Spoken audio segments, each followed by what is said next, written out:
Hello CM students, how are you.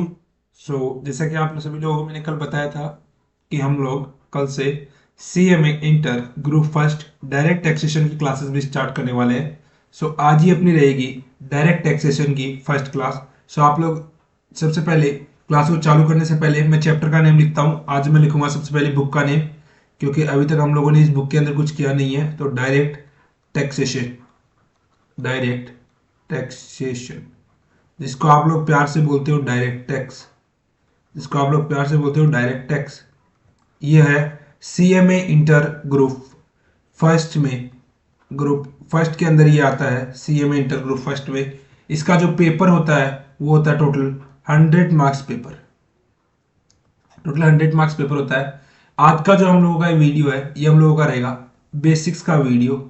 चलिए सबसे पहले मैं आपको बताता हूँ कि देखिए, सबसे पहले आप लोग को मैं एक चीज से बता दे, रूबरू करवा देना चाहता हूँ कि कई जो स्टूडेंट्स हैं वो सोचते हैं सीएमए की कि सर डायरेक्ट टैक्सेशन में हम लोग बात करेंगे टैक्स की, हम लोग बात करेंगे टैक्स की। तो मैंने बोला बिल्कुल यू आर राइट, हम लोग किसकी बात करेंगे, टैक्स की बात करेंगे।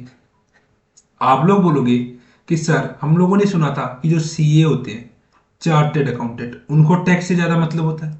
हम तो क्या है, हम तो कॉस्ट कॉस्ट अकाउंटेंट है, कॉस्ट ऑडिट्स करेंगे, हम तो कॉस्ट शीट्स प्रिपेयर करेंगे।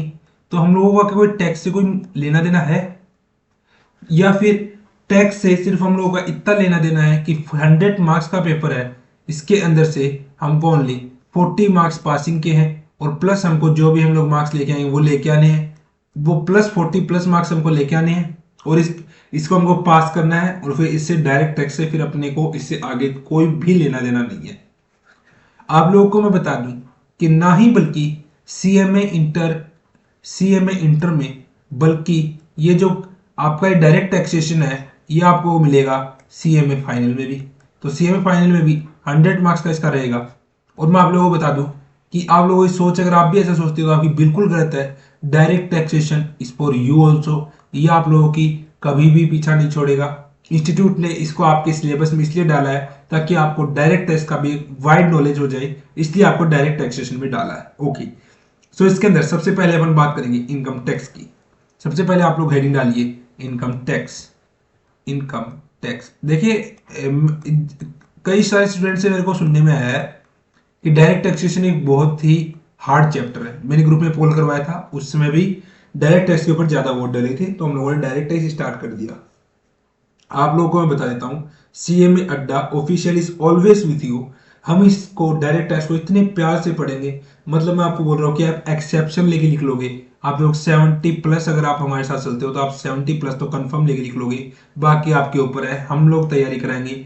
100% सिलेबस कवरेज, 100% सिलेबस कवरेज हम लोग देंगे आपको आपके जून, और वो भी किसके लिए, वो भी हम देंगे आपको जून 2022 अटेम्प्ट। प्लस हम आपको देंगे 100% marks, 100% marks.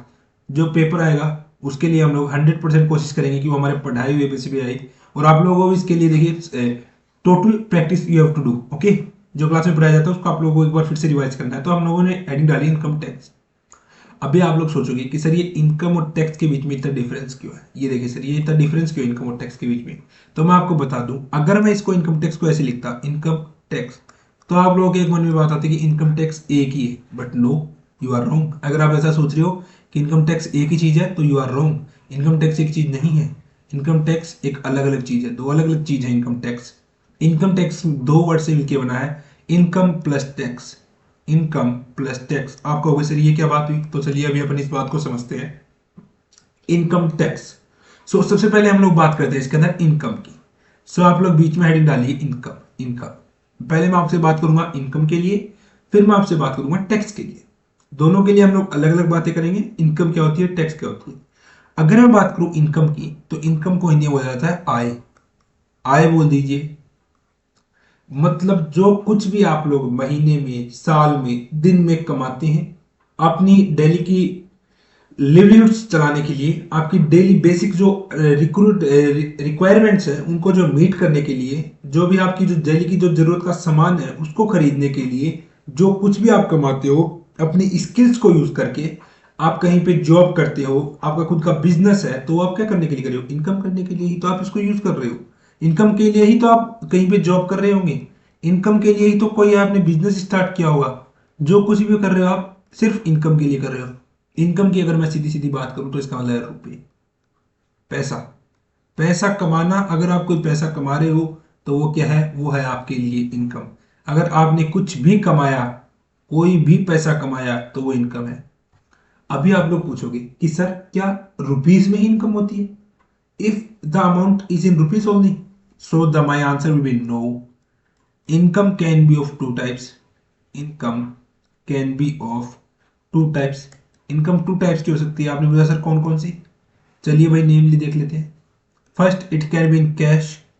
Second, it can be in kind. Cash का मतलब तो सर हम समझ गए पैसे में। काइंड का मतलब क्या होता है सर? काइंड का मतलब आप लोग पहले, कुछ समय पहले की बात अगर आप लोग देखें, बार्टर सिस्टम हुआ करता था। बार्टर सिस्टम, बार्टर सिस्टम आप लोगों ने 12th में पढ़ा होगा।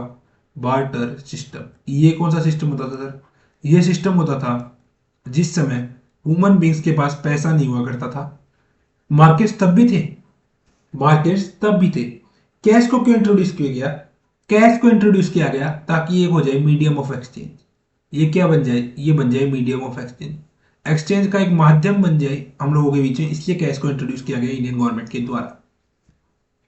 इंडियन गवर्नमेंट नहीं, सभी गवर्नमेंट्स ऑल ओवर कंट्री उनकी करेंसी है, वो बात अलग है। यहाँ पे रुपए चलता है, कहीं पे रियाल चलती है, कहीं पे यूरो चलता है, कहीं पे डॉलर चलता है, वो बात अलग है। कैश और काइंड।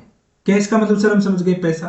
काइंड का मतलब सर बार्टर सिस्टम हुआ करता था। उस समय क्या था, अगर आप हो मिस्टर ए, आप हो मिस्टर ए, ओके, सपोजिंग ये है मिस्टर ए, इसके पास है मिस्टर ए और एक है मिस्टर बी।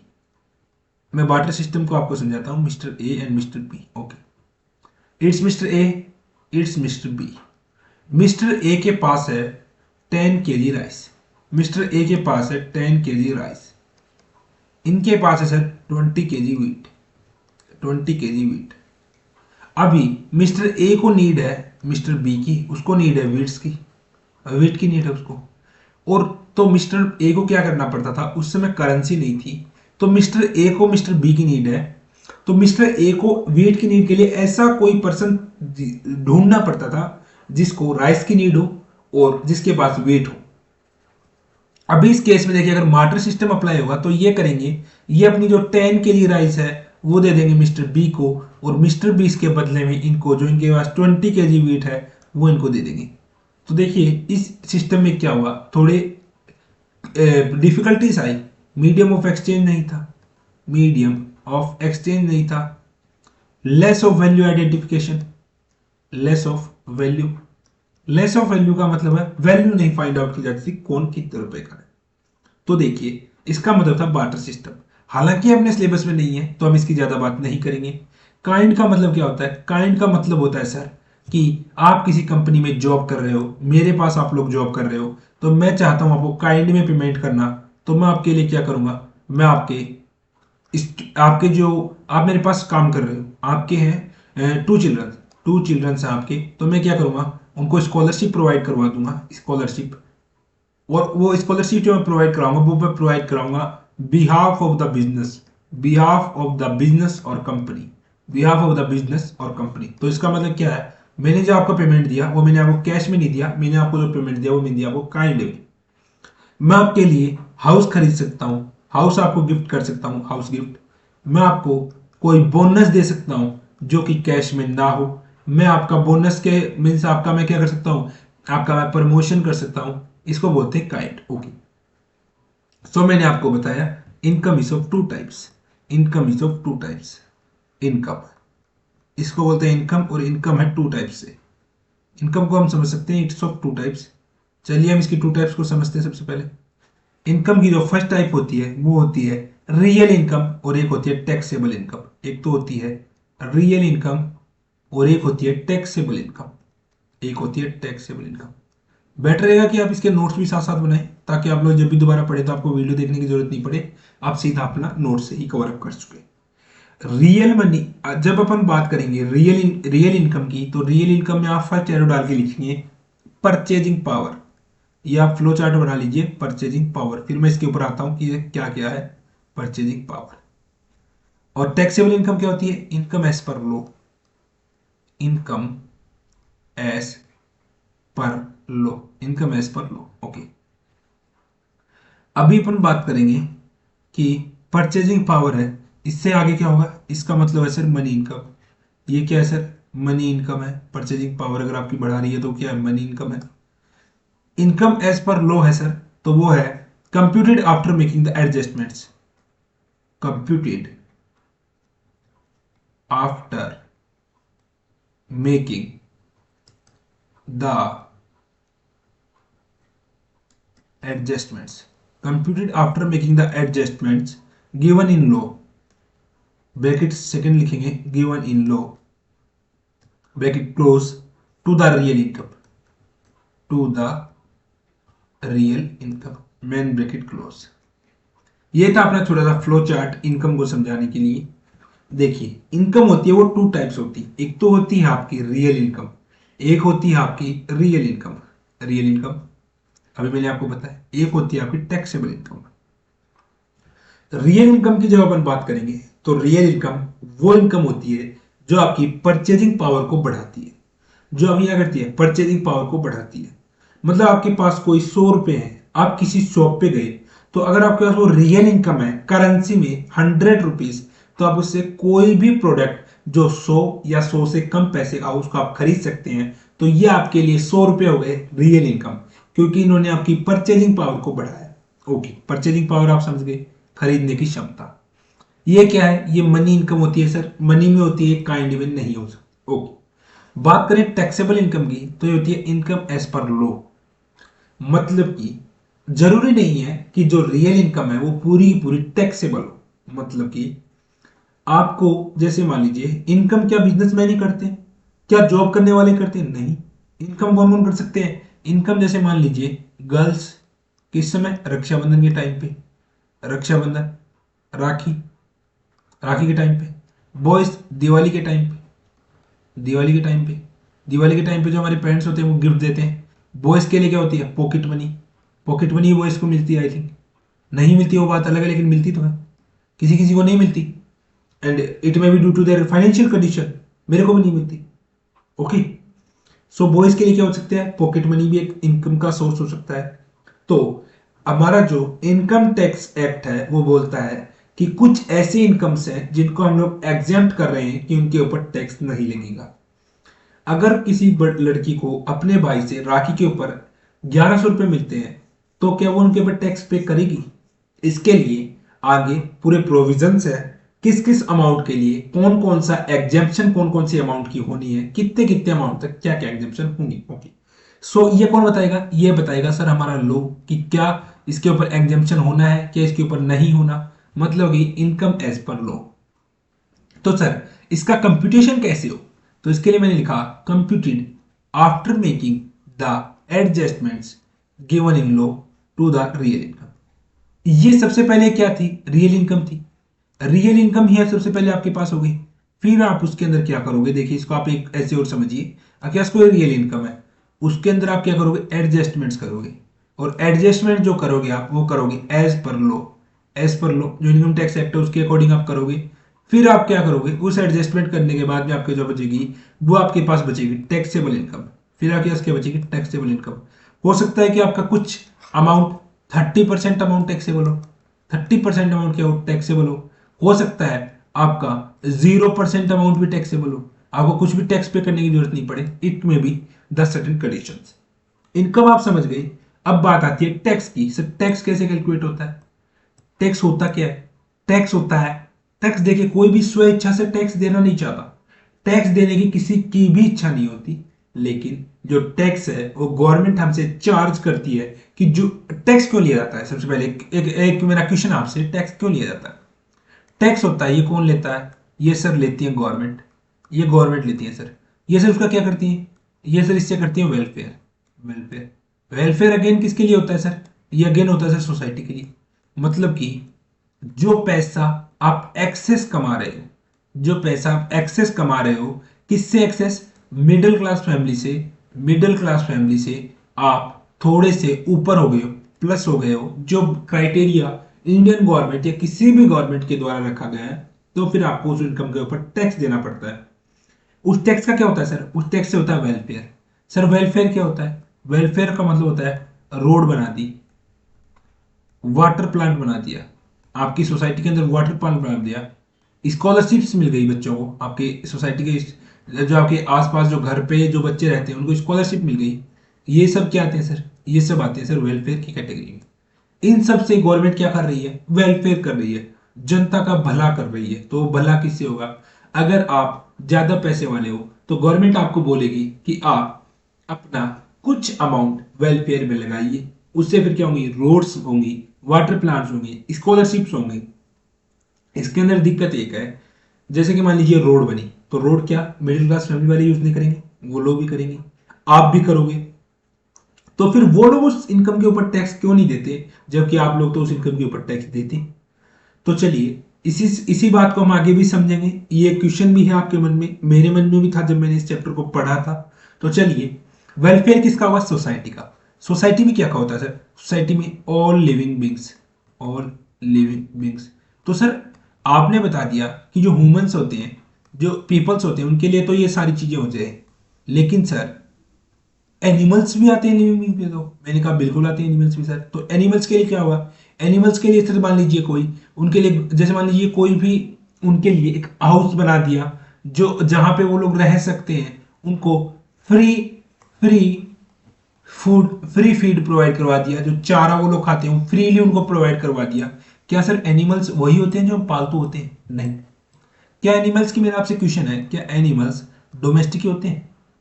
डोमेस्टिक एनिमल्स ही होते हैं? नहीं सर, ऐसे भी बहुत से एनिमल्स होते हैं जो बाहर घूमते हैं सर्दियों के अंदर, गर्मियों के अंदर, भूखे प्यासे।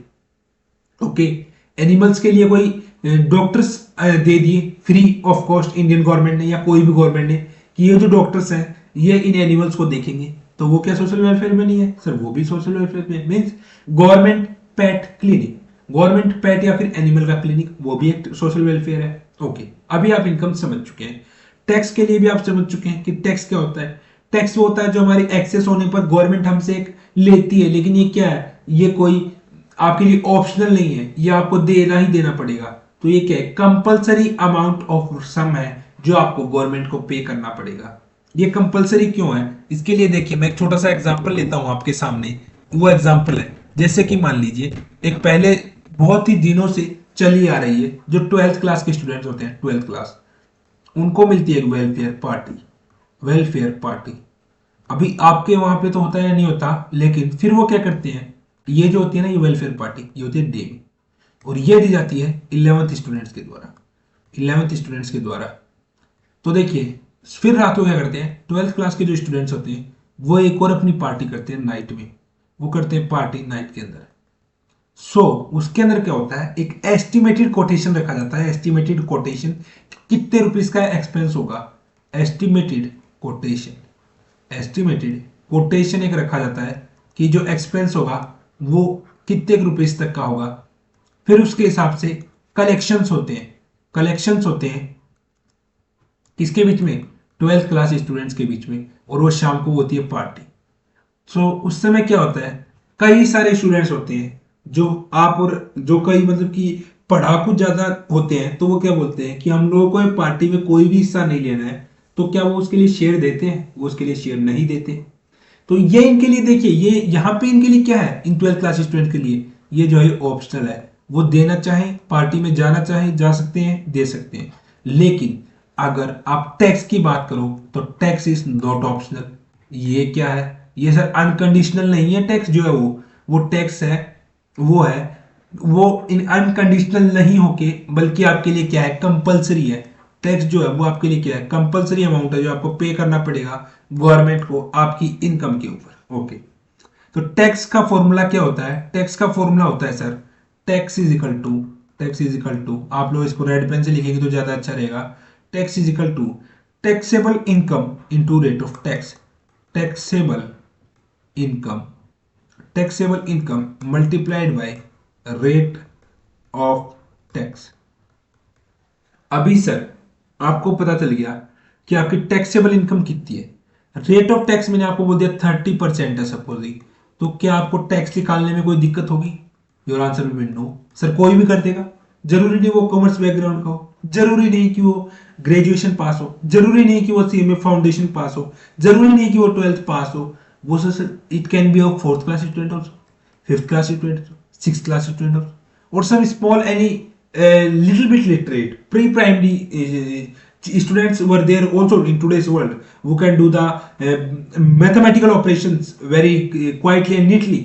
So टैक्सेबल इनकम ही फाइंड करना आपका सबसे पहला मुद्दा है। अगर आपको टैक्सेबल इनकम फाइंड आउट करना आ गया तो रेट ऑफ टैक्स से आप उसको मल्टीप्लाई करके टैक्स बहुत ही आसानी से निकाल देते हो। ओके, टैक्सेबल इनकम निकालने के लिए अपने को क्या करनी पड़ेगी, कोई इक्वेशंस बनानी पड़ेंगी, उसके ऊपर ऑपरेशंस करने पड़ देंगे और ऑपरेशन के हिसाब से फिर अपना टैक्स निकलेगा। इसके लिए मैं आपको बताता हूं 3 इक्वेशंस है, वो आप मेरे को बताइएगा सही है या गलत। सो फर्स्ट इक्वेशन है रियल इनकम और ये सेकंड वाला है taxable income, real income and then taxable income. Okay, मैं जल्दी जल्दी तीनों कंडीशंस लिख लेता हूं। Real income, again taxable income. देखिए मैं इस जो आपकी क्लास है इसको मैं बेसिक से लेके चलूंगा और जो बेसिक के लेक्चर है वो आपके क्लास में ज्यादा तो नहीं है, आपके पेपर में 100 मार्क्स में से कई बार क्या अधिकतर ही बार एमसीक्यू वगैरह जो 40 मार्क्स के होते हैं ना, उसमें से 4 to 5 मार्क्स वो लोग कैरी कर लेते हैं ये जो चैप्टर है। लेकिन इसकी खास बात ये है अगर आप इस चैप्टर को स्किप कर दोगे तो जो चैप्टर के जो basic norms and direct tax के वो इसी चैप्टर से चालू होते हैं, तो फिर आपके आगे के लिए वो दिक्कत रहेगी। तो आप लोगों के लिए बेटर है कि आप लोग इस चैप्टर को, इस जो बेसिक वाले जो भी लेक्चर हो, 2 लेक्चर 3 लेक्चर, उनको अच्छे से पढ़िए। कोर्स कंप्लीशन की गारंटी मेरी है, जून 2022 तक आपका कोर्स बिल्कुल कंप्लीट हो जाएगा। ओके, अभी देखिए रियल इनकम इस केस में आपकी मैं बोलता हूं है 1000 रुपीज और सर आपकी टैक्सेबल इनकम है 500। क्या ये पॉसिबल है सर? रियल इनकम बड़ी है टैक्सेबल इनकम से, बिल्कुल सर, ट्रू है, ट्रू है सर। हो सकता है कि सर 100 रुपीज में से 500 रुपीज आपकी टैक्सेबल हो, 500 नॉन टैक्सेबल हो। ओके सर, अभी रियल इनकम है आपकी 100 रुपीज में बोलता हूं, टैक्सेबल है सर 100 रुपीज। क्या ये पॉसिबल है सर? बिल्कुल सर ये पॉसिबल है, ये पॉसिबल है सर। आपने बोला हाँ सर हो सकता है, ट्रू। 100 में से 100 भी हमारी क्या हो सकती है, क्या हो सकती है सर? टैक्सेबल हो सकती है। आप लोगों ने बोला सर बिल्कुल, आपकी बात बिल्कुल सही है, ये हो सकता है। थर्ड कंडीशन में बोलता हूं आपकी रियल इनकम है 1000 रुपीज और आपकी जो टैक्सेबल इनकम है वो है सर आपकी 1200 रुपीज, 1200 रुपीज। आपने बोला सर पहले केस में आप बिल्कुल सही थे, हमने आपकी बात मान ली, 1000 रुपए में से 500 टैक्सेबल, 500 नॉन टैक्सेबल। सर आपने सेकंड कंडीशन में बोला कि 1000 रुपीज ही मैं कमाता हूं, 1000 रुपीज ही मैं उसके ऊपर में टैक्सेबल है। सर वो बात भी बिल्कुल सही है। पहले मैं 100 बोल गया, 1000 है, मेरे वर्ड्स में मत जाना। एक्सप्लेनेशन में क्या होता है, जब एक्सप्लेन करते रहते हैं तो फिर वो हो जाते हैं, उसके अंदर 1000 को 100 बोल देते हैं। तो 1000 में से आपने बोला सर 1000 ही आपकी टैक्सेबल है। सर मैंने आपकी बात वो भी मान ली कि चलो सर कह रहे तो हो सकता है 1000 में से 1000 ही टैक्सेबल हो। लेकिन सर अब आप बोल रहे हो कि 1000 रुपीज में से 1200 रुपीज टैक्सेबल है। सर ये कैसे पॉसिबल है? मैंने कहा बिल्कुल सही है। तो आपने कहा सर इसके ऊपर फॉल्स लिखो। चलो मैं लिख देता हूं, ये वाली कंडीशन थी और इस कंडीशन के ऊपर जो आंसर आएगा वो आएगा ये। आपने बोला सर फॉल्स होना चाहिए, रुको जरा एक मिनट, फॉल्स नहीं होगा, क्यों नहीं होगा? इसको अभी यही जो मेरा आपको समझाने का इसका मेन मुद्दा था, तो अभी मैं इसको दिखाता हूं आपको कि कैसे नहीं होगा। मान लीजिए आप एक सीएमए बन जाते हो, आपको कोई, जैसे मान लीजिए इंडियन ऑयल है, इंडियन ऑयल जहां से पेट्रोल आता है और भी कई सारे इक्विपमेंट्स आते हैं। तो इंडियन ऑयल ने आपको हायर कर दिया, इंडियन ऑयल ने आपको क्या कर दिया, हायर कर दिया। आपका जो पैकेज रख दिया उन्होंने वो रख दिया 15 lakh per annum, 15 lakh per annum. अभी आपको क्या पता चला, आपको पता चला कि अगर मैं आपको पेन चेंज करके बताता हूं, आपको पता चला कि इंडियन गवर्नमेंट का ऐसा कोई नॉर्म्स है, रूल्स है कि अगर आपकी सैलरी है वो 10 लाख रुपीज पर एनम को क्रॉस कर देती है, पर एनम को क्रॉस कर देती है, उससे प्लस हो जाती है, तो आपको क्या लगता है सर? आपको लगता है टैक्स। आपने सोचा अरे बाप रे ये तो बहुत बड़ी नाइंसाफी अपने साथ, अपन कमाए नहीं क्या? तो बिल्कुल आप कमाए, कोई मनाही नहीं है। मैंने आपको शुरू में ही बताया था टैक्स जो है वो कोई भी अपनी खुद की इच्छा से नहीं देता, वो गवर्नमेंट उससे जबरदस्ती लेती है। और आप उसके लिए जो भी कार्य करते हैं एक्स वाई जेड, तो वो बिल्कुल इलीगल है। उसके लिए आपके ऊपर बिल्कुल आपके ऊपर स्ट्रिक्ट एक्शन आपके ऊपर लिया जा सकता है। तो आप उसको ना ही करें तो बेटर है। आप कमा रहे हैं, सोसाइटी का वेलफेयर होने दीजिए। सोसाइटी के साथ साथ उसमें आपका भी वेलफेयर है, भले ही पैसा आपका है। ओके। सो आपने क्या बोला कि सर, आपने इंडियन ऑयल को बोला कि सर बिल्कुल मैं एग्री हूं आपकी बात से, 15 लाख रुपीज है, लेकिन आप क्या एक काम कर सकते हैं, आप 10 लाख रुपीज पर एनम तो दे दीजिए मेरे को, ये आप दे दीजिए माई सेल्फ, ये आप मेरे अकाउंट में ट्रांसफर कर दीजिए। बचे हुए 5 लाख रुपीज जो पर एनम है ना, ये सर आप दे दीजिए मेरी वाइफ को, ये आप दे दीजिए मेरी वाइफ को। इसको बोलते हैं सर, इसको मैं आपके लिए आपकी जानकारी के लिए बता दूं, ये वाला जो केस है ना, ये वाला, इस वाले केस को बोलते हैं clubbing of income. Clubbing of incomes, clubbing of incomes. जब आप लोग कर रहे थे इंडियन ऑयल के साथ ये बात, उस समय सुन लिया बाहर से गवर्नमेंट ने, गवर्नमेंट ने सुन लिया अच्छा ये चाल खेली जा रही है टैक्स को बचाने के लिए। तो गवर्नमेंट एक लॉ लेके आती है कि आपकी जो खुद की इनकम है, अभी आप वो सी, ये यहां पे जो आपकी वाइफ है ये है 10th पास। 10th पास तो वैसे आजकल कोई होता नहीं है, ये है सर 12th पास। और इनको इन्होंने 5 को आपकी पोस्ट दे रखी है, आपके जो कंपनी है उसमें उसको दे रखे है अकाउंटेंट की, या मान लीजिए फाइनेंस की, फाइनेंस मैनेजर, फाइनेंस मैनेजर उनको बना रखा है। अभी आप मेरे को बात बताइए, गवर्नमेंट क्या पागल है कि 12th पास को आप फाइनेंस मैनेजर बना रहे हो?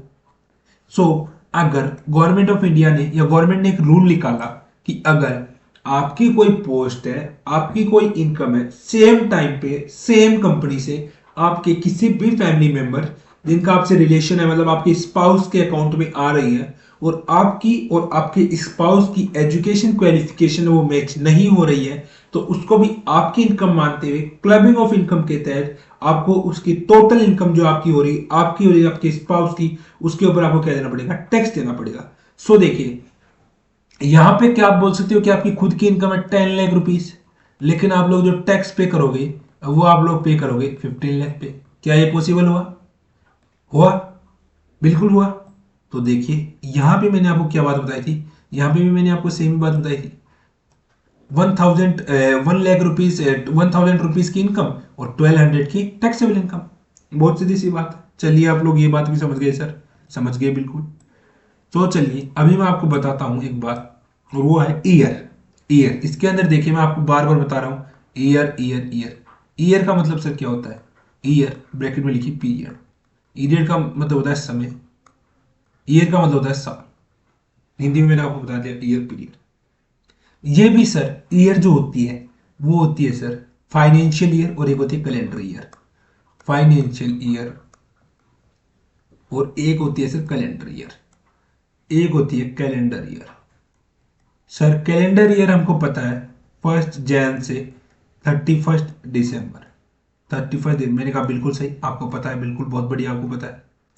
फाइनेंशियल ईयर अपने यहाँ पे क्या है, अपने अगर अपन इंडिया की बात करूं, इंडिया की, तो फाइनेंशियल ईयर अपने यहाँ पे है 1 April to 31 March every year. मेरा आपसे क्वेश्चन है, क्या यही फाइनेंशियल ईयर है? क्या यही फाइनेंशियल ईयर है? अब आप बोलोगे yes, because you are saying all over about India.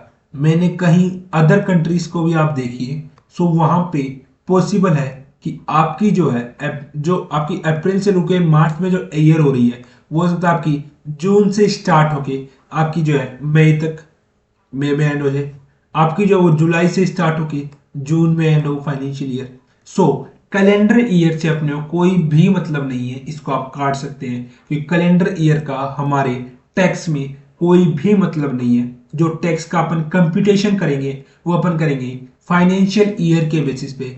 Financial year Indian जो है वो 1 अप्रैल टू 31 मार्च, बट अगर अदर कंट्रीज की बात कर ले तो वो कुछ भी हो सकती है। वो उस कंट्रीज के रूल्स हैं, रेगुलेशंस हैं कि वो फाइनेंशियल ईयर को कब से कब तक मानती है। ओके, अभी जब अपन ईयर की बात कर ही रहे हैं तो मैं क्या सोच रहा हूँ, मैं आपको ईयर का पूरा कंसेप्ट ही बता दूं। सो ईयर जो है वो 2 टाइप्स में डिवाइडेड है as per income tax. Year जो है वो 2 टाइप्स में डिवाइडेड है, जिसके अंदर एक का नेम है प्रीवियस ईयर और एक का नेम है असेसमेंट ईयर। एक का नाम है प्रीवियस ईयर, प्रीवियस ईयर, और एक का जो सेकंड वाली है उसका नाम है assessment year, assessment year, assessment year. Sir previous year क्या हो सकती है? प्रीवियस हो सकती है, अगर मैं इसकी सीधी सीधी बात करूं तो ये होती तो दोनों ही 1 अप्रैल टू 31 मार्च है। 1 अप्रैल टू 31 मार्च। क्यों? हम लोग ये इसलिए, हम लोग इंडिया में रिसाइड कर रहे हैं, हम लोग इंडिया में रह रहे हैं, और इंडिया में जो फाइनेंशियल ईयर है वो 1 अप्रैल टू 31 मार्च है। और जो ये प्रीवियस ईयर है ये किसका पार्ट है? ये फाइनेंशियल ईयर का ही पार्ट है, 31 मार्च। इधर भी असेसमेंट ईयर भी क्या होती है? ये होती है sir 1 April to 31 March. 1 April to 31 March. Okay, आपको पता चल गया सर, ये होती है प्रीवियस, ये होती है असेसमेंट। प्रीवियस ईयर वो ईयर होती है, अभी देखिए बहुत ध्यान से सुनिएगा, मैं अभी जो बहुत ही इसके अंदर मेन चीज है वो लिख रहा हूँ। ये होती है वो ईयर जिसके अंदर होती है income earned, income formed, income formed. और ये वाली होती है, ये होती है जिसके अंदर क्या होता है? इनकम एसेस्ड, इनकम एसेस्ड, जिसके अंदर सर इनकम जो एसेस्ट की जाती है फिर कंप्यूटेड की जाती है, जिसके अंदर इनकम का क्या होता है? कंप्यूटेशन होता है, computed and tax asserted, and tax asserted, asserted. Okay, मतलब कि जिस ईयर के अंदर आपने, अभी मान लीजिए अभी जो अपनी फाइनेंशियल ईयर है वो चल रही है टिल टाइम 2021 टू 2022, ये कब एंड होगी सर? ये होगी 31 मार्च 2022 को ये ईयर जो है एंड हो जाएगी। ये अभी अपनी क्या चल रही है? ये अपनी चल रही है फाइनेंशियल ईयर। ओके सर, तो सर इसके लिए 2021 में जो आपने कमाया वो आपके लिए होगा ये प्रीवियस ईयर, और 2022 में जब आप उसके ऊपर टैक्स भरोगे ये आपके लिए होगा असेसमेंट ईयर। 2021 में ही आप कमाओगे, और आप 2021-22 में आप लोग क्या करोगे? मतलब कि जिस ईयर में आपने अपनी आय, अपना पैसा कमाया उसको बोलोगे प्रीवियस ईयर, और जिस ईयर में आपने आपकी कमाई हुई इनकम के ऊपर टैक्स भरोगे उसको आप बोलोगे असेसमेंट ईयर। आई होप आप लोगों को इनकम ईयर और असेसमेंट ईयर का जो कंसेप्ट है वो बहुत ही अच्छे तरीके से आप लोग समझ गए होंगे। ओके, अभी चलिए आगे। आप लोगों ने ईयर सीख ली, टैक्स सीख लिया, इनकम सीख ली, आप लोगों ने सारी चीजें सीख ली जो बेसिक थी। अभी मैं चलता हूँ आगे सब्जेक्ट। सर आप हमको ये बताइए, आपने पूरा बता दिया टैक्स लगेगा, इनकम क्या होगी, ईयर क्या होगी, तो सर ये लगेगा किसके ऊपर? बिल्कुल आप लोग, बिल्कुल सही बात है, आप लोगों को पूछना भी चाहिए कि ये जो टैक्स है ये किसके ऊपर लगेगा। तो चलिए सबसे पहले मैं जो सब्जेक्ट है इसको मैं डिवाइड करता हूँ टू पार्ट्स में। ये जो आपका सब्जेक्ट है जिसको टैक्स पे करना है इसको मैं डिवाइड करूंगा सर टू पार्ट्स में। आपने बोला ठीक है सर कर दीजिए, और हमको समझाइए कि सब्जेक्ट होता क्या है। तो चलिए हम लोग समझते हैं कि सब्जेक्ट होता क्या है। Subject is of two types. ये हो सकता है पर्सन, हो सकता है एक, तो ये कौन हो सकता है? ये हो सकता है पर्सन, और ये हो सकता है एसएससी। ये क्या हो सकता है? एसएससी। एसएससी क्या होता है? एक मिनट, जरा एसएससी भी बताएंगे, एक मिनट। एसएससी होता है अगर कोई पर्सन है और उसके पास है टैक्सेबल इनकम, उसके पास है टैक्सेबल इनकम, तो वो कौन बन जाएगा? वो बन जाएगा सर एसएससी। तो वो कौन बन जाएगा? वो एसएससी। मतलब कि अगर जो व्यक्ति मैं आपको पर्सन की कैटेगरी में लिखाऊंगा वो पर्सन अगर आप हैं और आप कोई टैक्सेबल इनकम कमाते हैं तो congratulations, you are an SSC. आपको गवर्नमेंट को आपकी जो इनकम जो आप कमा रहे हो उसके ऊपर आपको गवर्नमेंट को टैक्स देना पड़ेगा। आप उसके लिए बाइंडेड हो बाय द लॉ कि आप उसको टैक्स दो। ओके सर, आपको समझ गए सर हम कि पर्सन, लेकिन सर हम ये नहीं समझे कि पर्सन कौन होता है। तो मैं आपको समझाया भी नहीं भी पर्सन कौन होता है, अभी मैं आपको समझाऊंगा पर्सन कौन होता है। पर्सन की कैटेगरीज है, नंबर 1 है sir individual. Individual, individual, individual में कौन आता है सर? इंडिविजुअल में आते हैं सर आप और मैं। कोई एक व्यक्ति है, राम, श्याम, गीता, सीता, राखी, कोई भी है, सुष्मिता, प्रियंका, कोई भी एक पर्सन है जो एक इंडिविजुअल है और जो कोई भी काम करता है तो उसको हम बोलेंगे पर्सन। अभी डिपेंड करेगा कि राम, श्याम, गीता, सीता, राखी, घनश्याम कोई भी है और उसके वो जो इनकम कमा रहा है वो यदि टैक्सेबल इनकम है तो वो एक एसएससी है, अगर वो टैक्सेबल इनकम नहीं है तो वो एक पर्सन है। ओके सर, इंडिविजुअल के लिए सबसे पहले लॉ है, फिर देखिए फिर बात करते हैं एचयूएफ की। एचयूएफ भी एक पर्सन है। एचयूएफ की फुल फॉर्म होती है Hindu undivided family, Hindu undivided family. इस केस के अंदर क्या होता है, इस केस के अंदर कुछ ग्रुप ऑफ पर्संस होते हैं जो हिंदू बैकग्राउंड से बिलोंग करते हैं और वो एक साथ आते हैं किसी बिजनेस को कैरी करने के लिए with the same motive of earning the profit. उसको हम क्या बोलते हैं, उसको हम बोलते हैं एचयूएफ। ठीक है सर, हम समझ गए। एचयूएफ भी पर्सन की कैटेगरी में आता है। देखिए एचयूएफ आजकल तो इतना एक्टिव नहीं है। एचयूएफ था जब 80s के अंदर, जब अपना देश आजाद मतलब गुलाम था, उस समय जब अपने पास ब्रिटिश ईस्ट इंडिया कंपनी नहीं आई थी। उससे पहले क्या कोई जानता था क्या होती है कंपनी? तो उस समय क्या होता था, एचयूएफ होती थी। तो थर्ड नंबर पे अपनी आएगी कंपनी। थर्ड नंबर पे अपनी क्या आएगी, अपनी आएगी कंपनी। कंपनी क्या होती है सर? कंपनी आपको पता है, X Y Z limited, ABC limited, Ram and company, Shyam and company, foresters and company, कुछ भी हो सकता है सर, कुछ भी। तो कंपनी का मतलब होता है, कोई कंपनी होती है एक आर्टिफिशियल पर्सन। इसके लिए मैं आपको लिखा सकता हूं आर्टिफिशियल पर्सन। इसकी कोई, ये कोई नेचुरल एक्सिस्टेंस नहीं होता इसका, ये एक आर्टिफिशियल पर्सन होती है जो क्या होती है, क्रिएटेड बाय लॉ। ये क्रिएटेड बाय लॉ होती है, इसका प्रीपिचुअल सक्सेशन होता है, कॉमन इसकी सेल होती है, इसके अंदर होते हैं इसके ओनर्स। इसके अंदर जो इसके ओनर्स होते हैं वो होते हैं ह्यूमन बींग्स जो कंपनी को चलाते हैं। ओके सर, कंपनी भी हमको पता थी। हमने मान लिया कंपनी है जो कोई एक व्यक्ति विशेष का समूह है और वो कोई बिजनेस कर रहा है, सेम बिजनेस। और अगर सर वो बिजनेस है, उसके ऊपर जो उसने इनकम कमाई सर, उस इनकम के ऊपर अगर उसको टैक्स भरना है तो वो बन जाएगा सर एक एसएससी। वो कंपनी जो है वो बन जाएगी एसएससी। और अगर वो कंपनी एक एसएससी बन गई तो जो भी उसके बोर्ड ऑफ डायरेक्टर्स हैं, जो भी उसको जो मेंबर्स हैं, वो सारे के सारे क्या बन जाएंगे, एसएससी बन जाएंगी। ज्यादातर जो छोटी मोटी कंपनियां होती हैं उनके अंदर जो ओनर्स होते हैं वही मिलकर बनाते हैं board of directors. Okay, fourth number बात करते हैं अपन फर्म की। फोर्थ नंबर बात करते हैं अपन फर्म की। फर्म सर क्या इंडिविजुअल एचयूएफ कंपनी ही होते हैं? पर नहीं, फर्म भी होते हैं। फर्म का मतलब क्या होता है? फर्म का मतलब होता है, अगर मान लीजिए आपकी कोई कंपनी है, आपके ऊपर दो तीन आप पार्टनर्स नहीं हैं, आपकी बहुत सी ब्रांचेस हैं, तो आप कंपनी नहीं बना रहे हैं, आपका उतना बड़ा बिजनेस नहीं है, तो आप क्या कर सकते हैं, आप एक फर्म बना सकते हैं। उसका आप कुछ भी नाम दे सकते हैं, X Y Z, A B C, C D E, F G H, कुछ भी दे सकते हैं आप उसका, और आप उसको क्या बने, फर्म बना सकते हैं। उस फर्म के नेम के नीचे आप लोग अपना पूरा बिजनेस कर सकते हैं। पूरी जो आपकी डे टू डे एक्टिविटीज है वो आप उस फर्म के नाम से कैरी कर सकते हैं, उसमें कोई दिक्कत नहीं है। फिफ्थ नंबर जो बात आएगी वो आएगी एओपी और बीओआई की। AOP and BOI. BOI namely, AOP जो होता है वो होता है association of persons. Association of, ये देखिए आप बिल्कुल ऐसा का ऐसा ही अपनी कॉपी में बनाइएगा, एसोसिएशन ऑफ पर्संस। और जो बीओआई होता है वो मैं यहां पे लिख देता हूं, वो होता है बॉडी ऑफ इंडिविजुअल्स। वो होता है sir body of individuals. Body of individuals. Okay sir.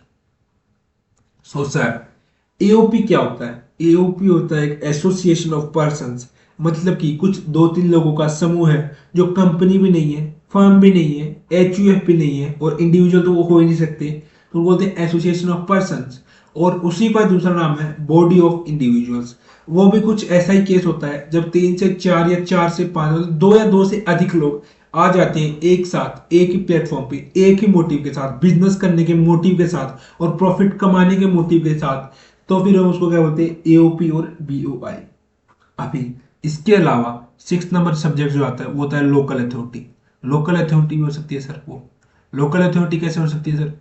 जो आपकी म्यूनिसिपल कॉरपोरेशन होती हैं, municipal corporation, municipal corporation, Delhi municipal corporation इसका एक एग्जांपल है, आप लोग चाहे तो लिख भी सकते हैं, दिल्ली म्यूनिसिपल कॉरपोरेशन। क्या सर ये एक इंडिविजुअल नहीं है? नहीं सर, ये एक सब्जेक्ट है, एक इंडिविजुअल नहीं है। और सब्जेक्ट में कौन सी कैटेगरी के अंडर आती है? ये आती है लोकल अथॉरिटी के अंडर में। Okay sir. तो अगर इसकी भी कोई इनकम है वो टैक्सेबल है तो ये क्या हो जाएगी, इसको टैक्स पे करना पड़ेगा उसके ऊपर। Okay sir. सेवंथ नंबर अपन बात करेंगे, वो अपन बात करेंगे आर्टिफिशियल जुडिशियल पर्सन की। सेवन नंबर है artificial judicial person. Artificial judicial person. Artificial judicial person. Okay sir, artificial judicial person क्या होता है? ये होता है नॉट नेचुरल या फिर man made. Not natural, not natural होता है ये क्या होता है? ये होता है मैन मेड। नेचुरल नहीं होता तो ये क्या होता है? ये मैन मेड। ये किसी व्यक्ति विशेष के द्वारा बनाया गया वो कोई आर्टिफिशियल जुडिशियल पर्सन होता है, जो लॉ की आइस में, लॉ के टर्म्स में तो एक पर्सन है, लेकिन अगर अपन उस बात करें उसकी नेचुरली एक्सिस्टेंस की तो वो कोई पर्सन नहीं है। मतलब कि इसका एक बेस्ट एग्जांपल है, वो है टेम्पल, टेम्पल्स, चर्च। अब मान लीजिए टेम्पल होता है, आपकी खुद की अपनी बिलीफ्स होंगी गॉड में, मैं नहीं कह रहा, मेरी खुद की भी है, आई एम ऑल्सो, मैं भी गॉड को मानता हूं। लेकिन क्या गॉड को आपने कभी देखा है? नो। वो क्या होता है? वो सिर्फ होता है एक स्टैचू। स्टैचू के अंदर हमारी क्या होती है? हमारी आस्था होती है कि इसके अंदर गॉड है। और उसके पास आप जब भी टेम्पल जाते हो, जब भी आप लोग टेम्पल जाते हो, तो वहां पे होती है एक बड़ी सी दान पेटी, ऐसी कुछ पेटी होती है, उसके अंदर लिखा होता है दान पेटी। उसके अंदर आप लोग क्या करते हो? कुछ अमाउंट ऑफ मनी आप लोग उसके अंदर डालते हो। वो अमाउंट ऑफ मनी कितना भी होता है, 100 रुपये, 10 रुपये, 5 रुपये, वो आप उसके अंदर डालते हो। दान पेटी में जो आप डालते हो वो तो माना कि वो किसको जा रहा है? वो जा रहा है ट्रस्ट को सर, ट्रस्ट को जा रहा है। फिर जो भी उसकी जो टेम्पल की जो गवर्निंग बॉडी है, रूलिंग बॉडी है, उसको जा रहा है सर, जिसके रूल्स एंड रेगुलेशंस में बोले। ओके, आपने द जो आपकी जो स्टैचू है उसके सामने आपने कुछ रखा, amount of money, amount of money, commonly known as चढ़ावा, जो आप चढ़ावा बोलते हो जिसको आप, वो आपने लगाया। तो क्या वो मंदिर के पुजारी जी होते हैं, वो अगर उसको ले रहे हैं, वो अगर छोटे टेम्पल्स हैं, बड़े टेम्पल्स की बात नहीं कर रहा, अगर छोटे टेम्पल्स हैं तो उसमें क्या होता है कि जो पुजारी जी होते हैं वो लेते हैं उसको। तो पुजारी जी के पास इनकम टैक्स गया, और बोला पुजारी जी आपकी डेली की इनकम कितनी है? तो पुजारी जी ने बताया कि मेरी डेली की इनकम जो है वो मेरी है 100 rupees, average 100 rupees on an average, average जो मेरी 100 रुपीज है। तो इनकम टैक्स ने उनको बोला कि आप इसके ऊपर टैक्स दीजिए। तो फिर पुजारी जी ने बोला कि सर ये मेरी इनकम नहीं है, जो भी है वो भगवान का है, भगवान का ही है, तो मैं इसके ऊपर आपको टैक्स कैसे दे सकता हूँ? आपको अगर टैक्स चाहिए तो आप भगवान से टैक्स मांगिए। ओके, सो ये इनकम टैक्स के सामने आया। तो इनकम टैक्स ने सोचा कि बात तो चलिए आपकी सही है, तो इसके लिए उन्होंने क्या किया? एक रूल्स बनाए, नॉर्म्स बनाए, जिसके अंदर उन्होंने उनको एग्जेप्शन भी दे सकते हैं, कुछ भी हो सकता है। चलिए, तो ये क्या है? ये मैंने आपको बताया पर्सन जिनकी 7 कैटेगरीज है। Individual, HUF, Hindu undivided family, company जिसके अंदर होते हैं आर्टिफिशियल पर्सन फ्री पीचुअल सक्सेशन के साथ, ओनर्स उसको मिलकर बनाते हैं, कॉमन सील होती है। उसके बाद फोर्थ होते हैं फर्म, फिफ्थ होता है AOP and BOI। AOP means association of persons, BOI means body of individuals. Six होता है सर लोकल अथॉरिटी, जिसके अंदर होते हैं म्यूनिसिपल कॉर्पोरेशन, जैसे example Delhi municipal corporation.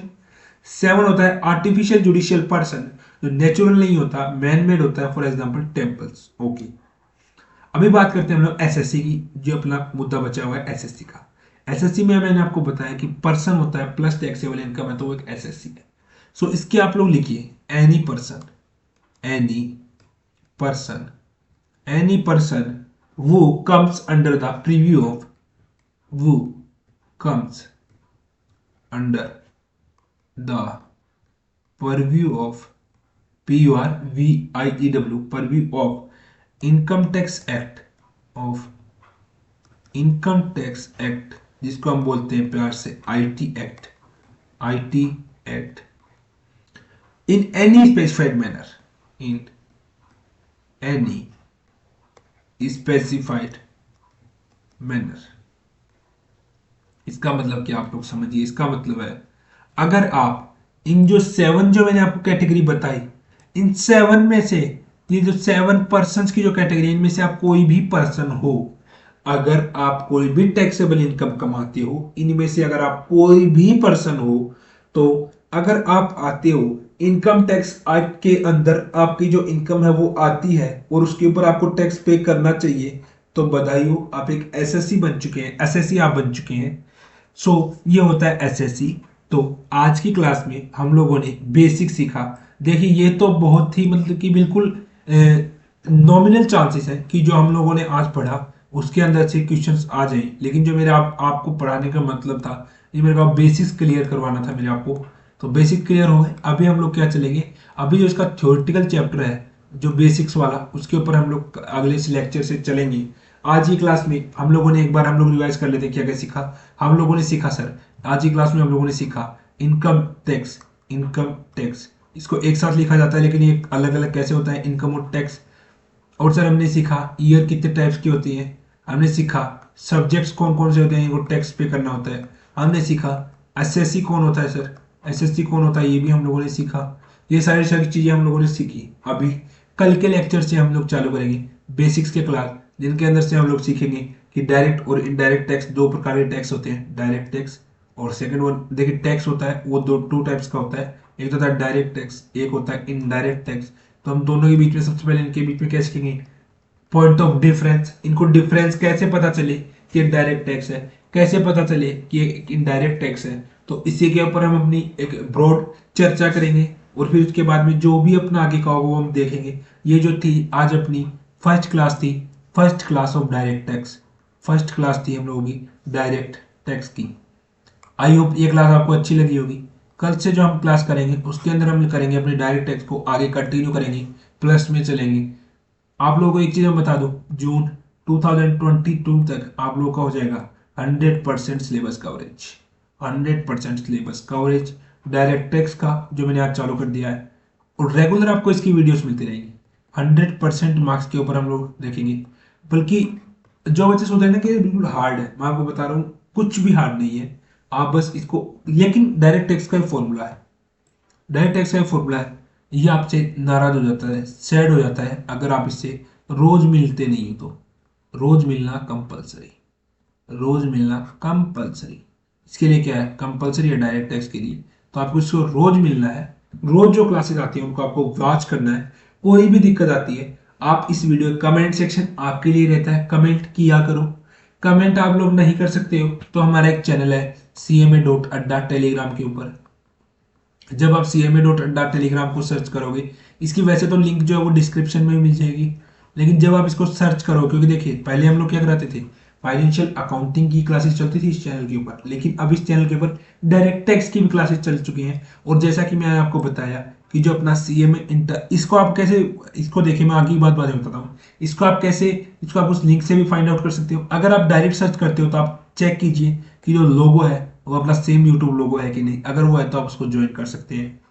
Second बात, ये चैनल को आप लोग इसलिए ज्वाइन कीजिए क्योंकि इसके अंदर MCQ सीरीज चलती है, जो ऑब्जेक्टिव टाइप्स होते हैं 40 मार्क्स के वो, प्लस जो हमारा ये हम लोगों ने प्रॉमिस किया था कि हम लोग CMA इंटर ग्रुप फर्स्ट की फ्री क्लासेस चलाएंगे, ग्रुप फर्स्ट फ्री क्लासेस। तो उसके अंदर से 4 सब्जेक्ट होते हैं उसके अंदर। 1 मिनट ये मैं आपको समझाता हूँ। 4 सब्जेक्ट होते हैं, financial accounting, direct taxation, costing, law and ethics, law and ethics. Financial accounting जो है वो ऑलरेडी स्टार्टेड है, ऑलरेडी स्टार्टेड। लेक्चर्स जो है नियर अबाउट हम लोगों ने 1.5 चैप्टर्स इसके अंदर हम लोगों ने कर लिए हैं, जिनकी जो वीडियोस है वो रेगुलर वीडियोस डल रही हैं। डायरेक्ट टैक्स है started from today, started from today. और कॉस्टिंग है ये है स्टार्टिंग सून, ये जो है ये स्टार्ट हो जाएगी सून, इसी चैनल के ऊपर आएगी। लॉ एंड एथिक्स है ये भी starting soon, may be from the next week, may be. इसके लिए सबसे पहले आपको जो इन्फॉर्मेशन मिलेगी, डायरेक्ट टैक्स की जो क्लासेस स्टार्ट होने की जो इन्फॉर्मेशन थी वो आपको मिली थी टेलीग्राम चैनल के ऊपर, टेलीग्राम चैनल के ऊपर। तो आप लोगों से रिक्वेस्ट है टेलीग्राम चैनल को हमारे को ज्वाइन कर लीजिए। उसके अंदर आप अपनी कमेंट्स, जो भी आप लोगों को दिक्कत आती है वो दिक्कतें भी आप उसके अंदर पूछ सकते हो। 24/7 सपोर्ट उस चैनल के ऊपर हमारी टीम के द्वारा दिया जाता है। I am very thankful to CMA Adda team and every person who had devoted his or her precious time, और जिन्होंने मेरे को इतना मतलब काबिल समझा। और आप लोगों का भी मैं बहुत शुक्रगुजार हूँ कि आप लोग इन वीडियोस को देख रहे हैं। बाकी believe me, you will definitely get the best of this videos. आप इनको देखते रहिए, ये फ्री वीडियोस है। पूरा 100% आप लोग का जो स्टडी मटेरियल है उसका कवर अप होगा। 100% स्टडी मटेरियल के ऊपर बेस्ड रहेंगी ये वीडियोस। और इनके अंदर जो मैं आपको पढ़ाऊंगा वो मैं आपको पढ़ाऊंगा, फर्स्ट हम लोग वो वाले चैप्टर्स करेंगे, फर्स्ट राउंड में हम लोग वो वाले चैप्टर्स लेंगे जो इंपॉर्टेंट हैं, important from the examination point of view, और जो करते हैं हाई मार्क्स कैरी। उसके बाद में हम लोग करेंगे सेकंड, 3 फेज में पढ़ेंगे हम। सेकंड में हम करेंगे less marks, lakhs marks carry वाले जो चैप्टर्स हैं वो, लेकिन छोड़ेंगे हम एक भी चैप्टर को नहीं। और जो लास्ट स्टेज होगा उसके अंदर हम लोग करेंगे रिवीजन, और फिर आप लोग बैठिएगा एग्जाम में। मैं आपको बता रहा हूँ, जो लोग कोचिंग्स ले रहे हैं ना पैसे देके, उनसे भी आप लोग नेक्स्ट लेवल पे होंगे, आपकी नेक्स्ट लेवल पे तैयारी होगी जिस दिन आप लोग इस प्रकार से पढ़ेंगे। Till that enjoy. Direct text की जो सेकंड क्लास है वो आप लोग कल मिल जाएगी। सेकंड क्लास में जो अपना बेसिक का जो फर्स्ट चैप्टर है वहां से हम लोग चालू करेंगे। Till that enjoy. Thank you. Okay.